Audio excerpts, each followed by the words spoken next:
राजधानी नतुन दिल्ली विधानसभा भवনৰ দৃশ্য এয়া। মুখ্যমন্ত্ৰী অৰবিন্দ কেজৰিৱালৰ নেতৃত্বাধীন চৰকাৰখনৰ বিধানসভাৰ অধিৱেশন এই ভৱনতে অনুষ্ঠিত হয়। ঐতিহ্যমণ্ডিত এই ভৱন ব্ৰিটিছৰ শাসন ব্যৱস্থাৰ সময়তে এই ভৱন নিৰ্মাণ কৰা হৈছিল। কিন্তু এই ভৱন এতিয়া চৰ্চাৰ কেন্দ্ৰবিন্দু হৈ পৰিছে। দিল্লী বিধানসভাৰ ভিতৰত এটা সুৰংগ লাল কিল্লাৰ সৈতে মাটিৰ তলেৰে সংযোজিত হৈছে। এই সুৰংগটো ব্ৰিটিছৰ দিনতেই এই সুৰংগটো স্থাপন কৰা হৈছিল। দিল্লী বিধানসভাৰ ভিতৰৰ এই সুৰংগটোলৈ মন কৰক। এখন কাৰ্পেটেৰে সুৰংগটো ঢাকি ৰখা হৈছে। ইতিমধ্যে দিল্লী চৰকাৰে এই সুৰংগটো আৱিষ্কাৰ কৰিবলৈ চেষ্টা চলাইছিল। সুৰংগৰ ভিতৰলৈ মানুহ প্ৰেৰণ কৰিছিল। সুৰংগটো কিছুদূৰ আগুৱাই গৈ বন্ধ হ'ল। আচলতে ৰাজধানী নতুন দিল্লীত নতুনকৈ আৰম্ভ হোৱা বিভিন্ন মেট্ৰ' সেৱাৰ ফলত এই সুৰংগটোৰ যোগাযোগ বিচ্ছিন্ন হৈ পৰিছিল। কিন্তু সুৰংগটোৰ ভিতৰত বহু তথ্য উদ্ধাৰ কৰিব সক্ষম হৈছে দিল্লী চৰকাৰে।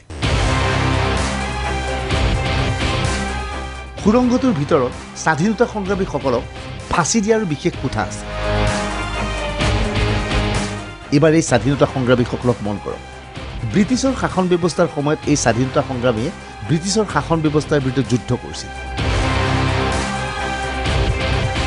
সেই সময়ত দিল্লীত একাংশ স্বাধীনতা সংগ্ৰামীক লাল কিল্লাৰ পৰা সুৰংগৰ মাজেৰে লৈ অনা হৈছিল দিল্লী বিধানসভা ভৱনলৈ। আচলতে ব্ৰিটিছৰ দিনত দিল্লী বিধানসভা ভৱনটো আদালতলৈ ৰূপান্তৰিত হৈছিল। আদালতত সেই স্বাধীনতা সংগ্ৰামীজনক অনা হয়। ব্ৰিটিছে তেওঁৰ বিৰুদ্ধে বিচাৰ কৰে। পৰৱৰ্তী সময়ত সুৰংগৰ ভিতৰত অৱস্থিত ফাঁচী কাঠত সেই স্বাধীনতা সংগ্ৰামীজনক ফাঁচী দিয়া হয়। 1993 में जो विधायक बना उस वक्त भी माउथ टू माउथ यहाँ के एम्प्लॉय जो 85 साल से 30 साल से 40 साल से चले आ रहे, जानकारी में मिला कि यहाँ एक सुरंग है जो लाल किले तक जाती है और जहाँ क्रांतिकारियों को यहाँ लाया जाता था। उस सुरंग के बारे में मैंने कुछ इतिहास ढूंढने की कोशिश की, वो नहीं मिला। लेकिन सुरंग का जो जायज़ा लिया गया, उस जायजे के आधार पर एक सुरंग का माउथ मिला है। लेकिन उस सुरंग को आगे हम नहीं खोद रहे हैं, क्योंकि सुरंग के सारे रास्ते मेट्रो बना, उनका पाइल फाउंडेशन हुआ, बहुत डीपली सीवर लाइन डली, वो सब डैमेज हो चुके हैं। मकसद ये था कि इस सुरंग थी किस जगह पर थी उसको आइडेंटिफाई करके उसको निकाला जाए। माउथ उसका निकल गया। दिल्ली विधानसभार এই ভৱনৰ ঐতিহ্য কি? এই ভৱন এটা সময়ত আদালত আছিল। 1912 में कलकत्ता से राजधानी दिल्ली बनी। उस वक्त उसको सेंट्रल लेजिस्लेटिव असेंबली बोलते थे। तो हमारे सब नेता, नेहरू, लाला लाजपत राय, जो भी इंडियन नेता चुने जाते थे वो यहाँ बैठते थे। 58 की संख्या टोटल होती थी। उस 58 की संख्या में मेजॉरिटी ब्रिटिश की रहती थी। 1912 के बाद 1926 में वर्तमान जो लोकसभा है, ये लोकसभा यहाँ से शिफ्ट होकर के वर्तमान जो लोकसभा है वहाँ चली गई। 1926 में बिल्डिंग खाली हो गई। ब्रिटिश लोगों ने इसको कोर्ट में बदल दिया, न्यायालय में तब्दील कर दिया कि और एक सुरंग के जरिए लाल किले से क्रांतिकारियों में लाया जाना लगा। अंग्रेजों की अपनी सोच थी कि क्रांतिकारियों को छुड़ाने के लिए हमले होंगे, सुरंग के जरिए यहाँ लाया जाए तो सेफ रहेगा। तो ये न्यायालय चला आज़ादी तक। और उसी से जुड़ा हुआ यहाँ इसी विधानसभा में बार बार ये बात आती थी, एक फांसी घर है, फांसी घर है। उसको किसी ने खोला नहीं, खोल के नहीं देखा कभी भी।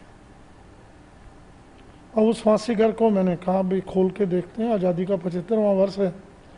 तो खोला गया है। वाकई में वो एक फांसी घर का टाइप का बना हुआ है और मैं ऊपर भी गया उसमें। अब उसको फांसी घर के रूप में एक क्रांतिकारियों का मंदिर बन जाए, उसको एक ऐसा स्वरूप दे रहे हैं, ताकि इस विधानसभा की जो ऐतिहासिकता है, इस विधानसभा का जो देश की आज़ादी से संबंध रहा है, ये विधानसभा अपने आप एक बहुत बड़ा हमारे लिए क्रांतिकारियों को नमन करने का एक मंदिर है।